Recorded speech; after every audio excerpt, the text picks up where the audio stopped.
It's not a coincidence that deficits and debt skyrocketed when the gold standard was removed. And so whatever has to come about, there needs to be some responsibility of not creating money that you really don't have. Now, I suspect that they are going to use that in some manner to demonstrate that whatever they use for trading, either just among themselves or they decide to go with an alternative to the dollar as a world reserve currency or something in between, that it has legitimacy behind it and something that money could be turned in for versus, the full faith and credit of the United States, which it says on our dollar bill, which isn't worth the paper it's printed on right now. The US economy is currently confronting critical risks, encompassing a range of factors such as the southern border crises, the potential impact of robust Republican leadership coupled with a divisive narrative, the easing of US monetary policy leading to the conclusion of interest rate hikes, anticipated rate cuts, ongoing geopolitical turmoil, and the US involvement in futile wars and armed conflicts worldwide. This intricate web of challenges significantly depletes domestic resources, while propelling the country towards an unprecedented gross national debt surpassing $34 trillion. Simultaneously, the ascending tidal wave of the BRICS coalition, particularly its emphasis on a gold-backed currency, catalyzes future increases in gold prices. This development seriously challenges the US dollar's standing as the world's dominant reserve currency. Since the abandonment of the gold standard in 1971, the US dollar has been primarily unsupported by tangible assets. According to Peter Grandich, eliminating the gold standard correlates with a significant escalation in deficits and debt. He expresses reservations about the sheer magnitude of existing paper currency and questions the logistical intricacies of determining the necessary amount of gold and its corresponding price. These considerations lead him to doubt the viability of returning to the gold standard as a practical economic solution. During the pandemic, the US public debt soared, recently surpassing $34 trillion, a record even when adjusted for inflation, as indicated by recent data. Public borrowing is anticipated to reach unprecedented levels across many of the world's major economies this year. In responding to crises, Peter emphasizes the rapid injection of trillions of dollars into the economy as evidence of many Americans' financial fragility. He contends that the necessity of such interventions underscores the precarious economic circumstances experienced by a significant portion of the population. We will present clips from Peter Grandich's interview with Rafi Farber, but before we do, if you want more videos like this, please hit the subscribe button and turn on the notification bell for more updates. Thank you and enjoy the video. It worked fairly well when we had a gold standard because it brought in some fiscal responsibility. It's not a coincidence that deficits and debt skyrocketed when the gold standard was removed. And so whatever has to come about, there needs to be some responsibility of not creating money that you really don't have. Now, some people, we say we got to go back to the gold standard. I don't know that. My mind can't think that many zeros to how much real paper is out there and how much gold that would need and what would the price of the gold have to be. I do know this. I do know, as history has shown, no one currency ever remains the main world currency, and the dollar's days are numbered, and the BRIC nations desire, especially key countries there, to acquire large sums of gold are not for speculation, are not for trade, but eventually in some manner, which I don't know what it is, or I don't believe I'm capable of my mindset to develop it for them, but I suspect that they are going to use that in some manner to demonstrate that whatever they use for trading, either just among themselves or they decide to go with an alternative to the dollar as a world reserve currency or something in between, that it has legitimacy behind it and something that money could be turned in for versus, the full faith and credit of the United States, which it says on our dollar bill, which isn't worth the paper it's printed on right now. A handful of people have moved up the ladder and some to the real elite level. The vast majority of Americans in the last few decades at best went sideways and in most cases went backwards.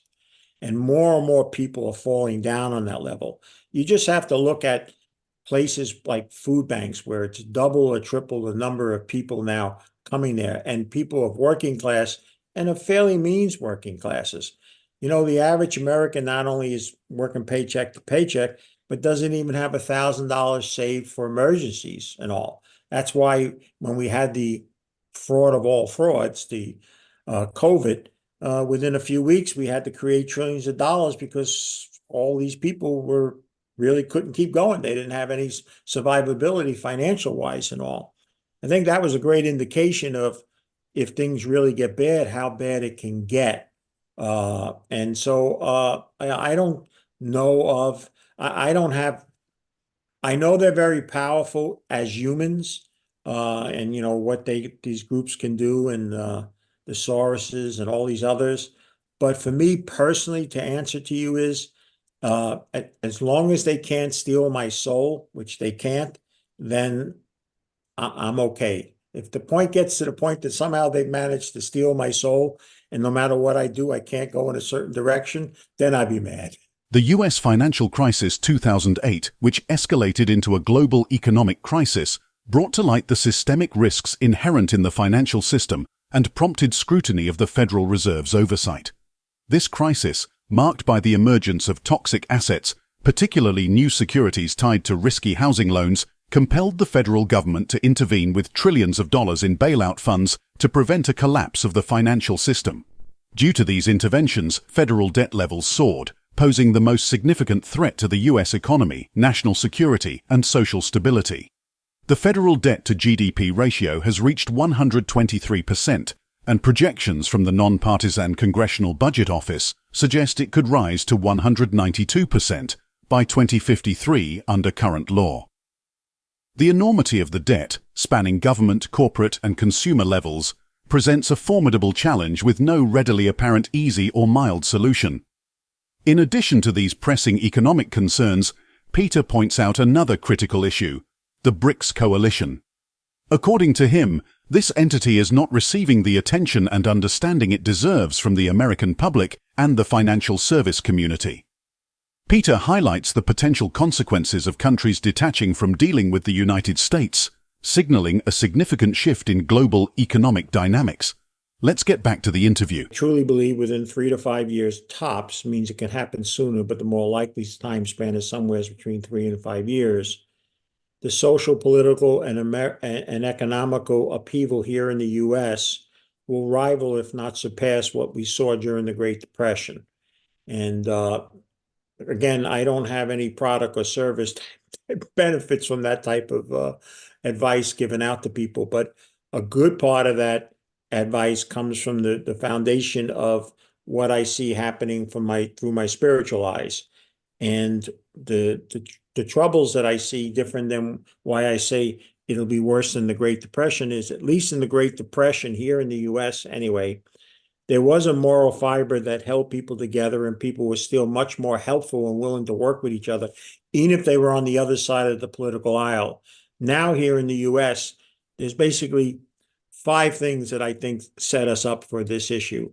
The first and the biggest, and I know you talk about it, a lot, the insanity of the debt binge, which has now gone beyond an old movie which we used to be called Failsafe. There is no turning this around and getting away with an easy way or a mild way of fixing the issue of the amount of debt that's been acquired, both on a government level, corporate level, and a consumer level.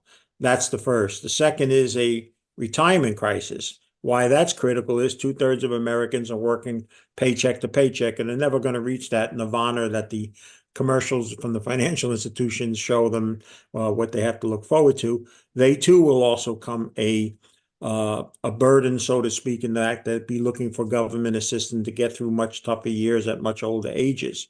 The third, which is quickly moving up the rival number 1 for the US, and that's an immigration invasion that is happening here in the US.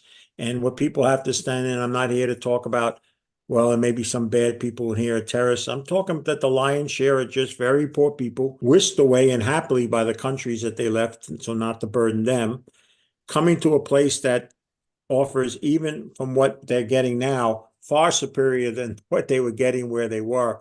Who wouldn't want to walk a couple of thousand miles for that? And who isn't going to tell a bunch of friends back where they are, you should come too.